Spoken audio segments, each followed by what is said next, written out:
Imagine having a nice pair of wings, some long pointy ears, and the ability of producing noise in order to know where you are. It is hard to imagine, isn't it? How could a human understand what it is like to have these characteristics? This is exactly what a group of people called physicalists try to understand.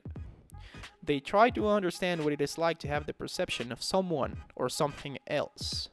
So, having all this in mind, can you tell me, what is it like to be a bat? This question is the exact same name of an article published in 1974, written by a man called Thomas Nagel, in which he proposes the subjective character of experience, in which he defends the idea that it is very different to be an organism in particular and being a certain organism in a certain way to that same organism. Another person that tackles this topic is Frank Jackson, an Australian philosopher that published an article in 1982 called What Mary Didn't Know, in which a woman who has been enclosed in a black and white environment for her whole life has been studying colors.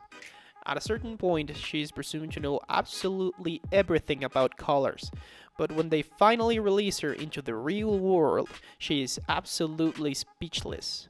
Frank Jackson concludes stating that certain facts cannot be understood using physicalist theories. Both of these philosophers provide solid points of view that give us an idea of what it is like to try explaining the concept of consciousness with points of view that use nothing but discernible reality that is present all around us.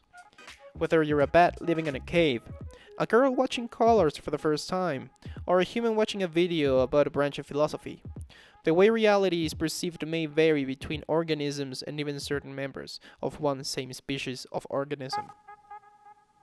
In order to understand this better, think about the following.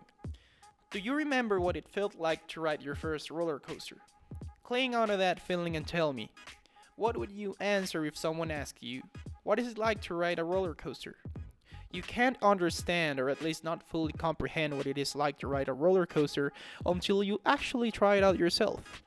This is basically what philosophers have been trying to explain for the past century. So, what is it like to be a bat? As of now, it is impossible for us to transfer our consciousness to someone or something else. And even if we could, then we would be something different from a human with human consciousness inside of it, which is not the same as having an image of yourself as a human. I guess we'll never really understand what it is like to be a bat. At least not for now.